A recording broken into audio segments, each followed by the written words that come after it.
नमस्कार दोस्तों, मैं हूं चड्डा और स्वागत है आपका मेरे चैनल लाइट्स कैमरा चड्डा में। तो आज हम बात करने वाले हैं एक ऐसी फिल्म की जो सिर्फ मूवी ही नहीं, एक माइलस्टोन थी इंडियन सिनेमा के लिए। 2001 में आई लगान, जिसे इंडिया का अकेडमी अवार्ड नॉमिनेशन भी मिला और जिसे दुनिया भर के क्रिटिक्स ने सैल्यूट किया। आज के वीडियो में हम बात करेंगे लगान की केस स्टडी की कि कैसे बनी, क्यों काम की और क्यों आज तक आइकॉनिक है। तो आइए शुरू करते हैं।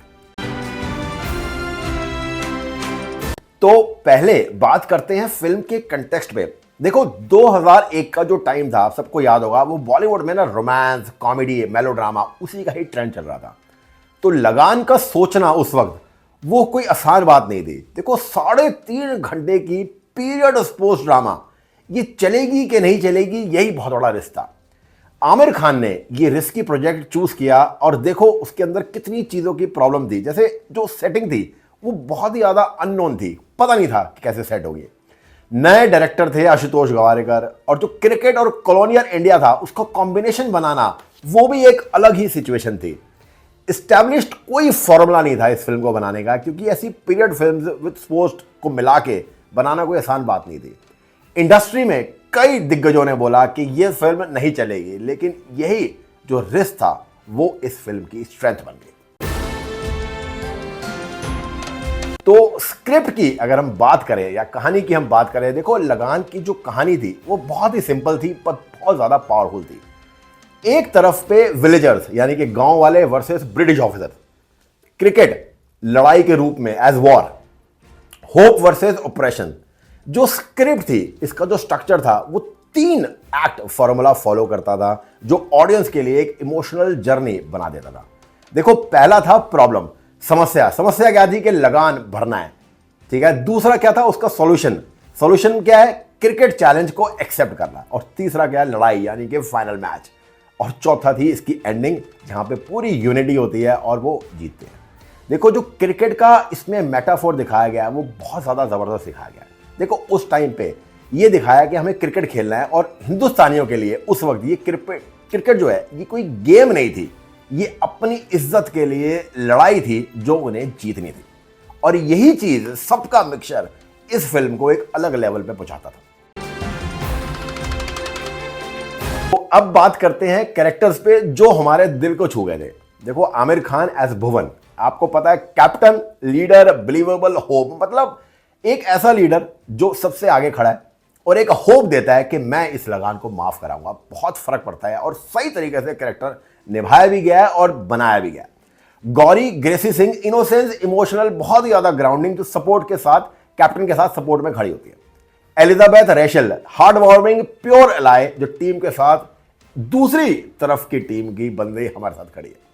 और अगर आपको फिल्म में आमिर खान याद है तो मैं आपको गारंटी देता हूं इस फिल्म में आपको कैप्टन रसल भी याद होंगे ही होंगे।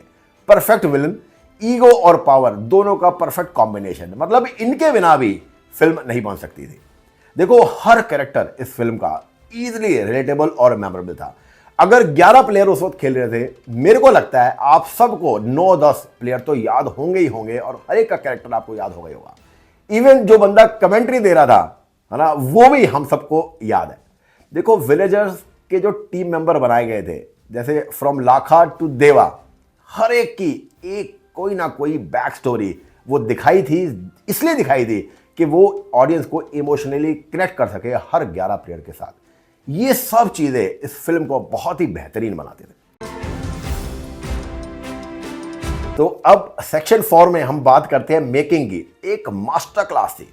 देखो, लगान की जो शूटिंग थी वो बहुत ही टफ तरीके से और टफ सिचुएशन में हुई।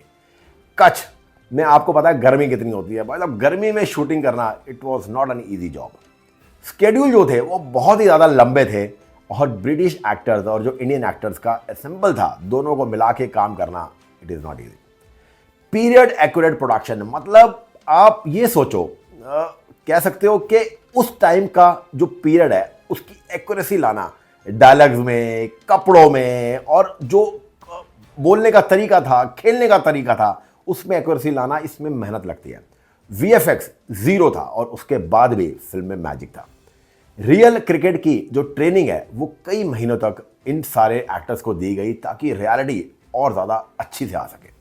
आशुतोष गवारकर जो थे उन्होंने बहुत ही ज़्यादा डिटेल में काम किया, बहुत ही ज़्यादा ऑब्सेसिव थे वो इस पिक्चर के लिए। देखो उन्होंने कॉस्ट्यूम, डायलॉग, क्रिकेट की टेक्निक, ब्रिटिश बिहेवियर और जो ऑथेंटिक लुक्स थी उसके ऊपर काफ़ी ज़्यादा ध्यान दिया।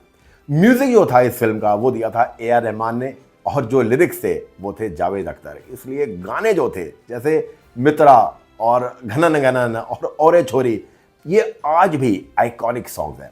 ये सब मिलाकर फिल्म को लेवल जो था वो दूसरे लेवल पर ले जाके थे। तो सेक्शन 5 में हम बात करते हैं सबसे इंपॉर्टेंट पार्ट की फिल्म की, वो था क्रिकेट मैच। देखो जो आखिरी का 1 घंटा था वो इस इंडियन सिनेमा का सबसे ज्यादा एंगेजिंग स्पोर्ट्स सीक्वेंस माना जाता है।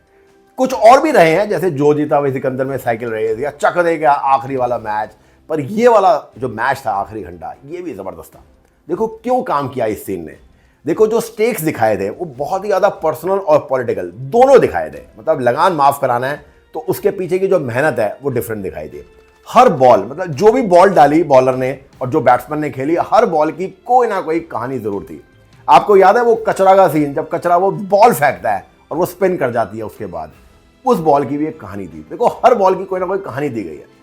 और जो इसकी पिच एडिटिंग है वो भी बहुत ही जबरदस्त थी। हर बॉल आपको एक मैच की तरह ही फील देता है। टेंशन हर बॉल पे क्रिएट वही की गई, चाहे वो रन लिया हो, चाहे वो रन आउट हो, चाहे वो नो बॉल हो, हर एक में आपको कोई ना कोई टेंशन लगी रही होगी। ऑडियंस, एक्चुअली मैं बता रहा हूं, ऑडियंस क्या, आप या मैं, जब भी हमने हॉल में या घर पे पिक्चर देखी है या अभी भी हम देखते हैं, तो जब भी आखिरी वाला मैच देखते हैं तो हम ये तो भूल ही जाते हैं कि हम एक्चुअली में फिल्म देख रहे हैं। हमें लगता है कि हम एक्चुअली में रियल मैच देख रहे हैं। ये जो मैच था ये सिर्फ एक क्रिकेट नहीं था, ये इंडिया वर्सेस इनजस्टिस का एक सिंबॉलिक बैटल था।